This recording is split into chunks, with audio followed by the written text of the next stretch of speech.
वाक्यामृत ग्रंथ में समुद्देश आन्वीच के समुद्देश में बहुत सुंदर व्याख्या कर रहे हैं। और आज इस समुद्देश का अंतिम सूत्र है।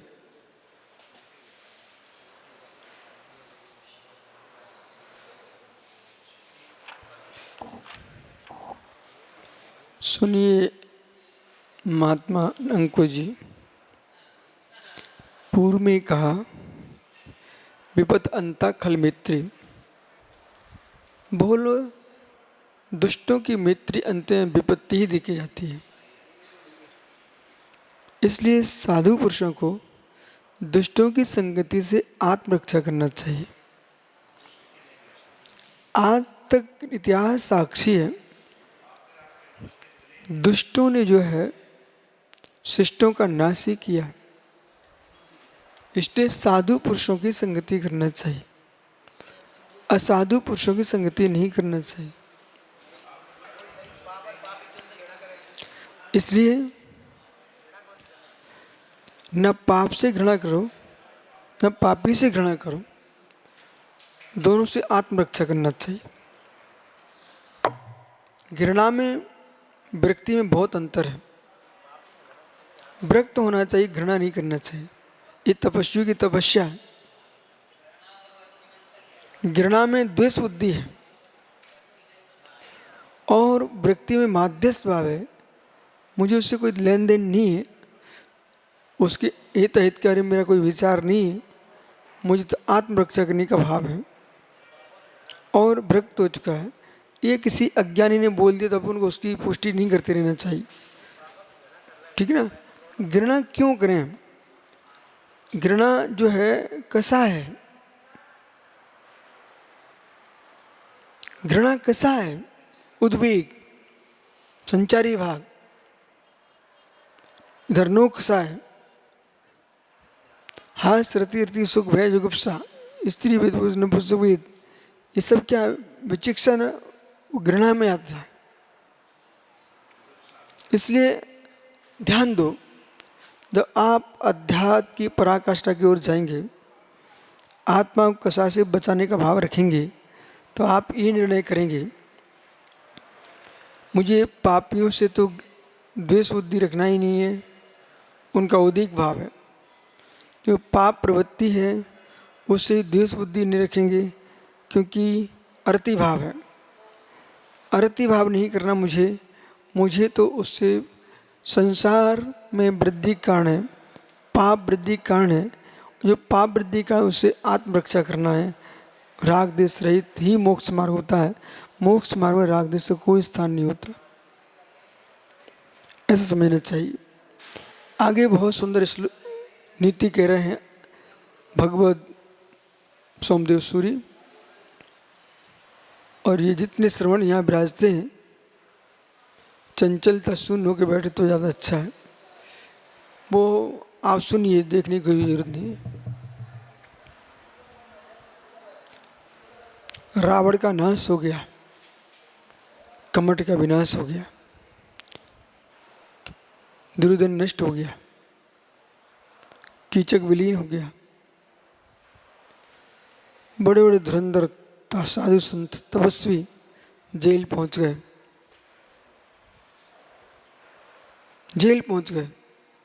जो जेल नहीं पहुंच पाए वे कर्मों की जेल से बचे भी नहीं हैं, वो अपवाद की जेल से बिल्कुल भी नहीं बचे। इन सूत्रों ने बहुत धर्म की रक्षा की है। इस ग्रंथ को तो मैं कब से अध्ययन कर रहा हूँ, आज आपको बता रहा हूँ। लोगों को लगता है कि क्या आपको स्त्री पर्याय से द्वेष है? नहीं, मुझे जब पाप से द्वेष नहीं, घृणा नहीं करना, आपको आत्मरक्षा करना है। तो स्त्रियों से भी घृणा नहीं करना है, आत्मरक्षा करना है। उस आत्मरक्षा कोई घृणा के शब्द से बोलता है तो बोलने वाले की स्वयं की बुद्धि है। जैसे कि बोले एक बहुत सुंदर कंपनी है, उस सुंदर कंपनी के नाम पर कितने लोग फर्जी लोग हैं अपनी दुकानें चलाते रहते हैं, ठीक है ना। और अपन को मालूम ही नहीं है तुम्हारे नाम पर कौन क्या व्यापार कर रहा है। एक कोई त्यागी था, वो हमारे नाम पर पैसा उगा रहा था, बोले विशुद्ध साहब बिहार की आवश्यकता जरूरत, यहाँ क्या आवश्यकता है पैसे की? समाज स्वयं विहार कराती है तो उसको समाचार भिजवाए, भाई ये गलत काम है, यहाँ कोई ज़रूरत नहीं है। ये कोई आचार्य मुनि है, उनने बोल दिया कितना खर्च लगता है तो उनको समाचार भिजवाया। ये व्यर्थ की बातें नहीं करो। यहाँ कोई न मांगा जाता न मांगने देते, यहाँ तो सहज जीवन है। फिर कोई ने शब्द का प्रयोग कर लिया, नमोस्तु शासन जयवंतु, जो है सो है। अरे भाई यहाँ फुर्सत नहीं, आगमों पर दृष्टि है। आगम दृष्टि में कोई अनागमी फंस जाए वो मैटर अलग है, लेकिन यहाँ पर किसी के फुर्सत नहीं है कि वहाँ की बातों करने लगे। हमारे पास कोई समय नहीं है। जो है सो है, नमोस्तु शासन जयवंत के नाम पर कोई कुछ भी लोग चला रहे हो, उनसे जाके मिलो। आजकल तो युग है, तुम खोज कर सकते हो, खोज करके पहुँचिए। जैसे कि पूर्व में पत्राचार हुए थे एक संघ विशेष में, तो एक व्यक्ति स्वयं उसी ग्रुप का पाया गया और नाम चल रहा था विश्व सागर का कि विश्व सागर पत्र डलवाएंगे। यहाँ फुर्सत ही नहीं है, हम तो आगम पढ़ते हैं, व्यर्थ की निंदा पुराण नहीं पढ़ते। इसलिए लोगों को बोध होना चाहिए है कि जानकारी लेना चाहिए। आगम पढ़ो, आगम सीखो, आगम बोलो, उसी से कल्याण होगा। यतन सागर जी। और जिन्होंने मेरी बात को नहीं माना वे आज मान रहे हैं, वो नहीं मानेंगे भविष्य में मान लेंगे, और जिन्होंने नहीं माना वे रो रहे हैं, वो भविष्य में भी रोएंगे। एक साधक से हमने कहा कि आप नारियों से दूर रहना, वो मुझे मिथ्या दृष्टि घोषित कर दी उसने। लेकिन अंत में हुआ क्या? कुछ भी नहीं हुआ, जीवन का नाश हो गया। इसलिए जीवन में कभी भी साधुओं को चाहिए, चाहे वो दीक्षित हो अदीक्षित हो, चाहे वो कोई राष्ट्रीय पद पर हो अराष्ट्रीय पद पर हो, सामाजिक हो धार्मिक हो, व्यवहारिक हो अव्यवहारिक हो, स्त्रियों से, किसी भी स्त्री से साधुओं को संपर्क में नहीं रहना चाहिए। समझ रहे ना? आप अपने संघ का स्वयं संचालन कीजिए, कोई संघ संचालकों की भी आवश्यकता नहीं है। महात्मा समकित सागर जी, भविष्य बहुत बड़ा है, तुम्हारे मन में आया है। हम तो विरक्त हैं, कोई हमारी पोस्ट भी नहीं बनाता, ये लड़कियां आ जाए तो जल्दी काम बन जाता है। तो बेटा प्रभावित हो मत जाना, काम जितनी जल्दी बनता है उतनी जल्दी काम बिगड़ता भी है। कितने ही श्रेष्ठ लोग रहे हों, जो नारी के संपर्क में आए हैं वे एक बार नियम से बात को प्राप्त हुए हैं। ठीक है, अब इनका एक प्रश्न है, कोई अध्यक्ष है, संत्रीय मंत्री अध्यक्ष है, ठीक है ना, वो अपने सीमा में, हम अपनी सीमा में, हम अपने अध्यक्ष हैं, लेकिन तुम्हारी अध्यक्षता के पीछे हम जो है अपने पद के विपरीत काम नहीं करेंगे। ठीक है, आप आइए, सिर पर चढ़ाइए, नमोस्तु बोलो, जाओ, आशीर्वाद है। ठीक है, कराने दो, हमसे करा दे, तुमसे करा तुम करा देना, लेकिन उसको आप अपना घर का बिठा रहे बिल्कुल।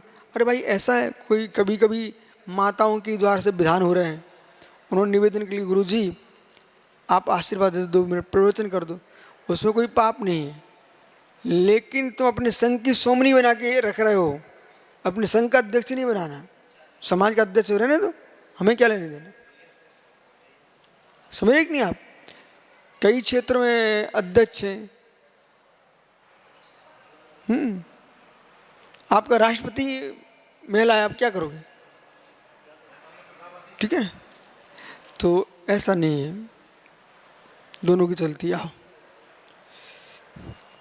विषय पकड़ी, विषय साधन फल, मरणहंता है स्त्री सुविश्वास। अब भले नारियां इस सूत्र को गलत कहेंगी, लेकिन माता जिस दिन पुरुष बन के देखेंगी उन्हें स्वयं विश्वास हो जाएगा कि वास्तविकता सही है। हमने आर्य का दीक्षा नहीं दी, कितनी माता जी स्वयं बोल गई है, बोले आपने श्रेष्ठ काम किया। कल भट्टारी क्या बोल रहे थे, जिनसे स्वामी बोले मात्र मात्र मात्र मैं आपके संग से इसलिए प्रभावित हूँ, और संग में ये सभी ब्रह्मचारी साधु मुस्कुराते हैं, उसका महाराज मालूम है आपको मेन कारण क्या है? कि क्या है? बोले आपके पास कोई आर्का नहीं है। हमने भी कई संग छोड़ दिए हैं। उन्होंने स्पष्ट बोला मैंने अपना संग भी छोड़ दिया। बोले क्यों? बोले आर्काएं थी इसलिए। संग में आर्काओं का होना इतना खराब नहीं है, आर्काओं में चिपक के रह रहे हैं, उनका नाश नियत है मेरे ना। इसलिए स्त्रियों पर विश्वास करने वाले व्यक्ति का जितेंद्र सागरी अंत में नाश नियत है।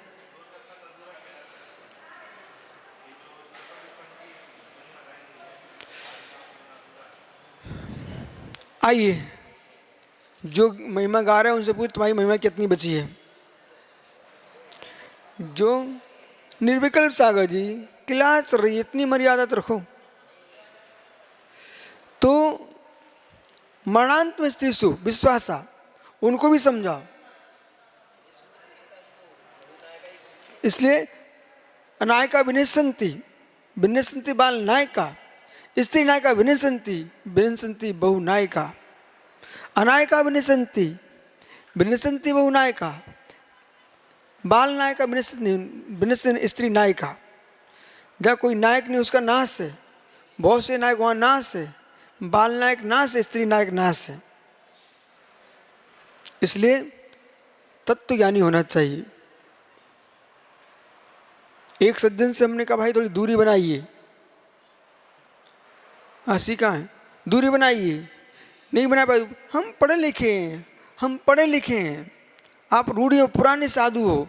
हमने इस समय बताएगा पुराने साधु हैं कि रूढ़ी क्या चल रही है। सर्वनाश हो गया, फिर समझ में आया उनको, फिर फूट फूट कर रो के आए थे हमारे पास।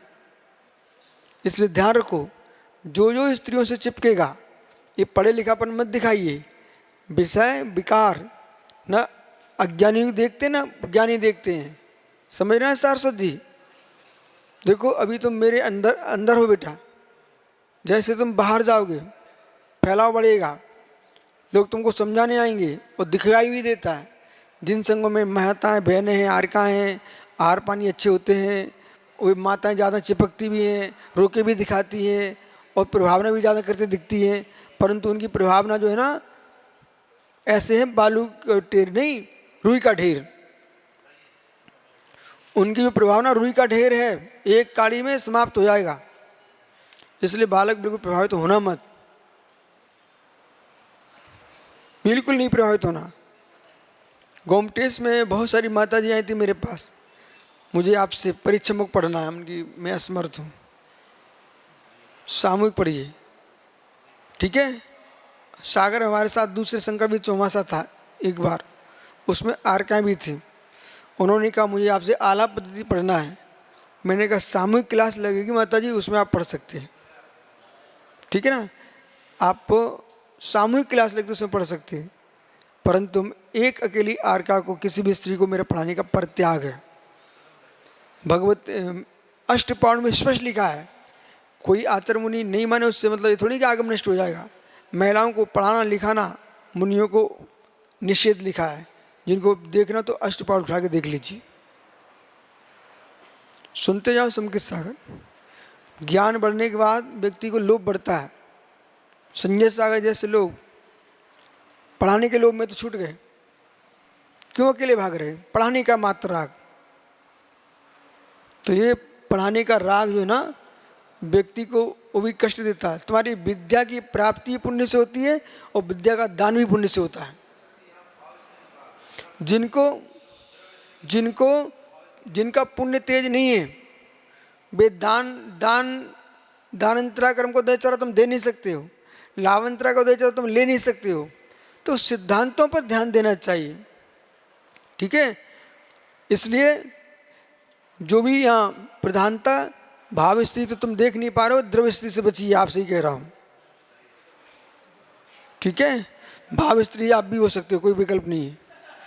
अरे विषय बता रहा हूँ, शरीर से प्रयोजन नहीं है। तो मरणांत स्तु विश्वासा, स्व की पत्नी जो है ना उसके साथ इतना विश्वास रखिए आप परिवार चल रहा है, पर उससे भी इतना विश्वास मत रखिए कि आप प्राणी दे दो। अपनी स्त्री के राग में भी अपने माता पिता की गलती अपनी स्त्री को न बताई जाए। और आपकी कोई शिष्या है, उस शिष्या पर इतना विश्वास मत करो, गहन करो कि अपने गुरु की गलती उसको बताने लग गए, अपने जीवन की हर बात बताने लग गए। कोई ना कोई घटना से घटित होता ना व्यक्ति, तो ऐसे ऐसे लोग हुए जो स्त्री का चेहरा ही देखना पसंद नहीं करते थे। क्यों? तो लोगों ने प्रश्न किया, आप ऐसा क्यों करते हो? उसने पूरी रामायण सुना दी है। समझ रहे ना, कहाँ सम्राट को मार करके नदी में डुबा करके, सुना ना भाई, टोकरी में लिए घूम रही है और कह रही पतिव्रता पतिव्रता। समझो सम्यक सागरी, पति को नदी में पटक दिया, ठीक है, और कुबड़े को लेकर टोकरी में नाच के गा कर पेट भर रही है। राख नहीं देखता कौन क्या, कैसी अच्छे घरों की लड़कियां किन किन के साथ नहीं भग गई, किन किन से कैसे पिट रही हैं, टुकड़े हो रहे हैं। समझ रहे कि नहीं? तो ये कभी विश्वास की बात नहीं है। भाई को मार दिए, ओहो, पिता को मार दिए, पूरे परिवार का नाश कराने के लिए खड़ी हुई है। इसलिए आचार्य महाराज ने लिखा है, पूर्ण अनुभव के साथ लिखा है। ये सूत्र बिल्कुल गलत नहीं है और कोई गलत करने की चेष्टा भी ना करें। ऐसा भी नहीं कि सभी स्त्रियां खराब ही होती हो। तीर्थंकरों जन्म दिया स्त्रियों ने, आपको भी जन्म दिया स्त्रियों ने। बस जिनका जितना उपकार है उतना स्वीकार करो, लेकिन आपको अपने संयम की रक्षा करना है तो आपको यही सूत्र याद करके चलना है। अंत में नाश है, अंत में मृत्यु है, मृत्यु विश्वा, अंत में मृत्यु है, मृत्यु सामने तो दिख रही मृत्यु है, मृत्यु। कोई जीव उनके राग में दूसरे से मारा जाता है, कोई जीव उनके राग में स्वयं हार्ट अटैक से मर जाते हैं। अंतिम मृत्यु है, स्वीकार करो। गगन सागरी, तो पिघल मत जाना। चाहे श्वेत साड़ी हो चाहे रंगीन साड़ी हो, सारी साड़ियों से बचो। साड़ी जानते, साड़ी दूध में आती साड़ी, मलाई। ज़्यादा मलाई खाओ तो काम बिगड़ जाता, फिर चोक होती नलियाँ। ऐसे साड़ी वालों चक्कर में पड़ोगे, संयम की नलियाँ चोक हो जाएंगी। ठीक है, ढंग से बैठ जाइए। सबके पास पैर हैं। जीवन में कभी भी गुप्त से गुप्त, ओह नलकुंवर, सुब्रत सागर नलकुंवर का क्या हुआ?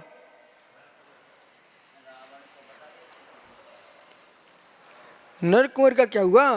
पूरा रहस्य अपने पति का रावण को बता दिया। राजा का नाम नलकुंवर है, उसकी पत्नी ने रावण से मोहित हो गई और उसने बुला लिया, रावण ने, नीतज्ञ था, और सारा रहस्य ले लिया नगरकोट का बारे में, और बाद में पूरे नगरकोट का नाश कर दिया। रहस्य किसने खोला? स्त्री ने। तो मतलब कितनी तुम सशक्त हो। सैन्य बल पर निगरानी रखिए और घर की नारियों पर निगरानी रखिए, अंत हो जाएगा। संतानों को संभाल के रखिए। आचार्य कितने ही श्रेष्ठ हो, कोई ऐसा विचित्र से फंस गया, पूरे नाश कर देगा। ठीक है,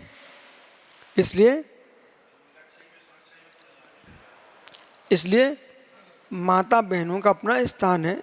आर्काओं को आर्का के साथ अच्छे से रहना चाहिए। ऐसा नहीं कि उनका कल्याण मार्ग दूषित हो जाए, उनका भी कल्याण हो, लेकिन जो एकदम पक्ष लिए बैठे हैं, आगे पीछे का कुछ भी नहीं समझ रहे हैं, उनको विद्वानों को विवेक होना चाहिए। क्यों निषेध किया गया है? भाई भावों की दशा विचित्र, और अपने स्वयं के परिणामों से देख लो।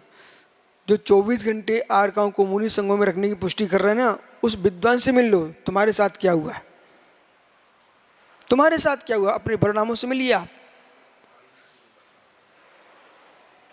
बहुत सारे विद्वान, सुब्रत सागर जी, उन्होंने पंडिताई शब्द से युक्त हैं, लेकिन श्री संघों की ब्रह्मचारी बहनों को ही शादी कर ली। अब मिलो स्वयं के परिणामों से, तुम्हारे परिणामों ने एक ब्रह्मचारी को दूषित किया कि नहीं किया? आप दूर रहते तो ऐसा क्यों होता? एक का जीवन तुमने बर्बाद किया कि नहीं किया? समझा करो, जितनी पुष्टि करते ना उनके इतिहास में जाइए, मेरे पास सबकी कुंडलियां हैं। जो 24 घंटे कह रहे हैं ये होना चाहिए, ये होना चाहिए, अपना जीवन स्वयं देखिए। नजदीक आने से परिणाम तुम्हारे दूषित हुए, स्वयं का शील भंग किया, दूसरे का शील भंग किया, इसलिए दूरियां रहना चाहिए। और किसी भी राजा महाराजा को, संतरी मंत्रियों को, मुनिराजों को, साधु संतों को, आचार्यों को, शंकराचार्यों को, मठाधीशों को, किसी को भी आज तक का इतिहास उठा के दे लीजिए, जिन्होंने स्त्रियों पर विश्वास किया उनके मठ नष्ट हो गए, बर्बाद हो गए, कीर्ति की संपत्ति विलीन हो गई। इससे दूरी होना ही आवश्यक है, इसमें कोई शंका नहीं करना चाहिए। और न ये कहना चाहिए कि आचार्य महाराज नारियों के प्रति अशुभ भाव रख रहे हैं। अशुभ भाव नहीं है, उनका शील बचे इन निशाचरों से, इसलिए मैं कह रहा हूं। ज्ञानारूढ़ पढ़िए ना आप, ये नारी को अग्नि कह रहे हैं, पुरुष को मक्खन कह रहे हैं, तो उन्होंने ये भी लिखा सुखचंद्र स्वामी ने, ये पुरुष राक्षस हैं। जब पुरुषों ने त्रियंचियों को नहीं छोड़ा और त्रियंच पुरुषों ने नारियों को दूषित कर दिया, तो ये सामान्य नर को छोड़िए। इसलिए मनुष्यों से जो भी साधी साध्वी ब्रह्मचारियां हैं, उन्हें दीक्षित अदीक्षित युवा, साधु हो चाहे श्राग्रस्त हो, ये समाप्त कर देना चाहिए। नहीं तो बहनें ब्रह्मचारी घंटों घंटों बच्चों के साथ बैठी हुई हैं, बिल्कुल गलत है। आरका हैं, वे क्लास लिए बैठी हैं पुरुषों की, गलत है। जैसे जो पक्ष महाराजों के लिए स्त्रियों का है, ऐसे आरकाओं के लिए पुरुषों से भी दूर रहना चाहिए। अपनी मर्यादा में रहोगे तो आप फिर बनोगे ज्ञानमती जैसे विद्वान, समझ रहे ना? तो दूरी बनाए क्लेश ना करें, बोला दूरी बनाए क्लेश ना करें, दूरी बनाए अविश्वास ना रखें, ये ध्यान रखें।